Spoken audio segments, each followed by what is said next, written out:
como vai? Nesta aula, definiremos o fatorial de um natural e analisaremos situações que envolvem contagem.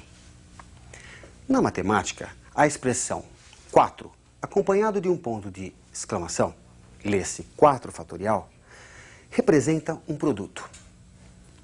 4 fatorial, 4 vezes 3 vezes 2 vezes 1, vale 24. 3 fatorial, 3 vezes 2 vezes 1, 6.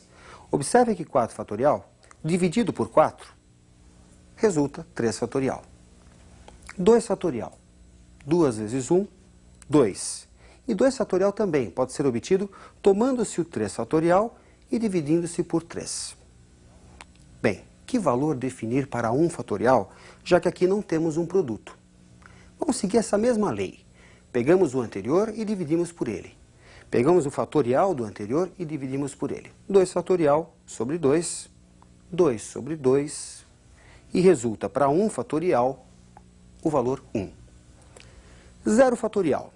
Vamos pegar o anterior, o fatorial do anterior, e dividir por ele. 1 fatorial sobre 1. 1 sobre 1. E observe, é bastante interessante isso, que 0 fatorial não é 0. 0 fatorial é 1. Matematicamente, define-se o fatorial da seguinte maneira. 0 fatorial é igual a 1.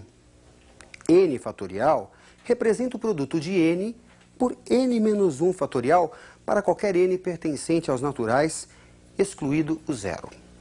7 fatorial, portanto, seguindo essa lei, é 7 vezes 6 fatorial. Pode ser entendido ainda como 7 vezes 6 vezes 5 fatorial. E se você for desenvolvendo, vai ter 7 vezes 6 vezes 5 até 1. Observe este exemplo. 7 fatorial sobre 5 fatorial. É necessário desenvolver o 7 até 1 e o 5 até 1? Não. Basta desenvolver o maior, que é o 7, até o menor, que é o 5. Resulta, então, 7 vezes 6 vezes 5 fatorial sobre 5 fatorial. Simplificando, temos 7 vezes 6, 42. Muito parecido com o anterior, só que literal. N fatorial sobre n menos 2 fatorial. Vamos proceder da mesma maneira. Vamos desenvolver o maior, que é o n fatorial, até o menor, n menos 2 fatorial. Desenvolvendo o n fatorial, como fica? N vezes n menos 1 vezes n menos 2. Paramos aqui e aqui você coloca o fatorial. Simplificando, n menos 2 fatorial com n menos 2 fatorial resulta n vezes n menos 1. Vamos para um último exemplo.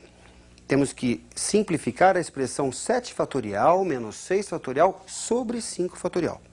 Aqui, para eliminarmos, para você poder simplificar o 5 fatorial do denominador, é necessário que você desenvolva tanto o 7 como o 6. Desenvolvendo, temos 7 vezes 6 vezes 5 fatorial. Desenvolvendo 6 fatorial, 6 vezes 5 fatorial. E aqui podemos simplificar. Vai resultar 7 vezes 6, 42, menos 6, 36. Vamos admitir que você resolva sair para uma festa e precise escolher que roupa usar. Separa 2 calças e 3 camisas que considera próprios para a ocasião. De quantas maneiras diferentes você consegue se vestir? Quantos conjuntos você pode formar? Cada calça forma 3 conjuntos, um com cada camisa. Como são 2 calças, temos 2 vezes 3, 6 conjuntos. Se você dispõe ainda de 2 pares de calçados, o número ainda vai ficar multiplicado por 2. 2 calças, 3 camisas e 2 pares de calçados. 2 vezes 3 vezes 2, 12 maneiras diferentes de se vestir.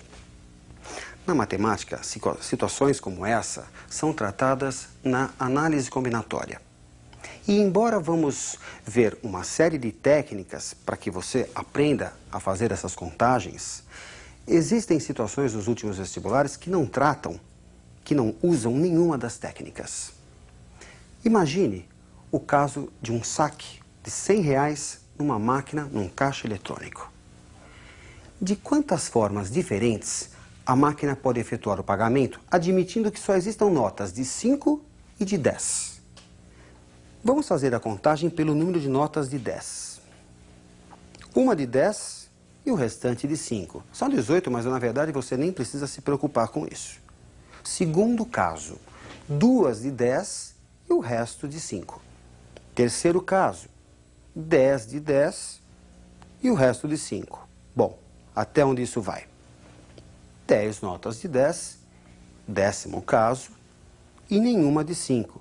E ainda temos um 11º caso, que seria o quê? Nenhuma nota de 10 e todas de 5, no caso, 20 notas de 5. Em uma situação de contagem, existem casos em que a ordem importa e casos em que a ordem não importa. É fundamental que você identifique essa característica. Imagine que vamos fazer o sorteio de 2 prêmios diferentes, um carro e uma bicicleta, entre 10 pessoas. Vamos sortear inicialmente o carro. Quantos possíveis ganhadores? 10, qualquer uma das pessoas presentes. Sorteado o carro, vamos ao sorteio da bicicleta. Quantos possíveis ganhadores para essa bicicleta? 9, qualquer um das outras pessoas presentes.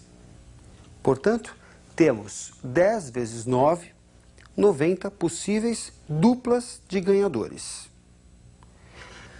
Note que nesse caso a ordem importa.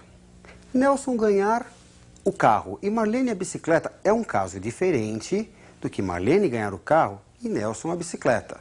Devemos considerar 2 situações diferentes, pois aqui a ordem importa. Mas e se tivéssemos prêmios iguais? 2 carros, por exemplo. Será que Nelson ganhar o primeiro e Marlene o segundo prêmio é um caso diferente de Nelson ganhar o segundo e Marlene o primeiro prêmio? Não. Neste caso, a ordem não importa. Prêmios iguais, a ordem não importa. Devemos considerar como uma única situação. Observe na tela. Não temos mais 90 duplas possíveis, e sim a metade. 10 vezes 9 sobre 2. 45 possíveis duplas de ganhadores. Na análise combinatória, situações em que a ordem importa são chamadas de arranjos. Vejamos alguns exemplos de arranjos. Acompanhe. Num ônibus ficaram vagos 5 lugares e há 7 pessoas em pé, dentre elas uma gestante. Por educação, um dos lugares vagos foi cedido à senhora gestante. E o exercício quer saber de quantos modos diferentes os outros 6 passageiros podem ocupar os demais lugares vagos, ficando, obviamente, 2 em pé. Bom, gente, nós temos aqui 4 lugares e 6 pessoas em pé.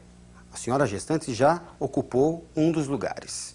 O exercício quer saber de quantos modos os demais lugares vagos podem ser ocupados. Vamos imaginar o primeiro banco. Esse banco pode ser ocupado por quantas pessoas? Qualquer uma das 6 pessoas que está de pé. Então nós temos 6 possibilidades. Admita que uma dessas pessoas se sente. Vamos ao segundo banco. Quantas possibilidades? Qualquer uma das 5 pessoas que está de pé. Uma delas se senta, sobram ainda 2 bancos vazios. Esse terceiro banco pode ocupar quantos lugares? Pode ser ocupado por quantas pessoas? Qualquer uma das 4 que está de pé. E, finalmente, o último banco pode ser ocupado por qualquer uma das 3 pessoas que está de pé. Bom, gente, aqui temos então o arranjo de 6 pessoas em grupos de 4. A ordem, nesse caso, importa. E resulta o produto de 6 por 5 por 4 por 3, 360 modos de dispor essas pessoas, essas 6 pessoas nesses 4 bancos. Pode-se ainda calcular o número de arranjos através da seguinte expressão. Acompanhe na tela. Arranjo de n elementos tomados k a k é dado pela expressão, pela razão entre n fatorial e n menos k fatorial. E se ao invés de 7 pessoas, tivéssemos 5 pessoas? Ninguém ficaria em pé. De quantos modos diferentes poderíamos acomodar essas 5 pessoas nos 5 lugares? Acompanhe na tela. Bom, para o primeiro banco nós temos 5 possibilidades, qualquer uma das 5 pessoas. Para o segundo banco, 4 possibilidades, já que uma pessoa já ocupou um dos bancos. Para o terceiro banco, 3 possibilidades. Para o segundo, 2 possibilidades. E a pessoa que está de pé vai ocupar o último banco que está livre. Portanto, o número de possibilidades é dado pelo produto 5 vezes 4 vezes 3 vezes 2 vezes 1, que é um produtório conhecido, 5 fatorial. Arranjos como esses são chamados de permutações. São sempre os mesmos elementos, mudando-se apenas a ordem. A permutação de 5 resulta 5 fatorial. A permutação de n elementos distintos resulta n fatorial. Vejamos mais um caso importante de permutação. Um casal e seus 3 filhos devem sentar-se lado a lado para serem fotografados. Se o casal não quer ser separado, de quantos modos diferentes pode o fotógrafo acomodar a família para uma foto? Você tem o casal e os seus 3 filhos. No entanto, o casal quer permanecer juntos. Tudo se passa como se fossem quantos elementos? Os 3 filhos e o casal. Portanto, devemos permutar 4 elementos. O que pode acontecer ainda? O casal pode permutar entre eles. O marido pode ficar à direita ou à esquerda. Serão 2 fotos distintas. Acompanhe na tela. Temos a permutação de 4 elementos, vezes a permutação de 2, a permutação entre o casal. Resulta 4 fatorial vezes 2 fatorial. 24 vezes 2, 48 fotos diferentes, 48 modos do fotógrafo acomodar a família para a foto. Na nossa próxima aula, veremos situações de contagem onde a ordem não importa. Ótimos estudos e até a nossa próxima aula.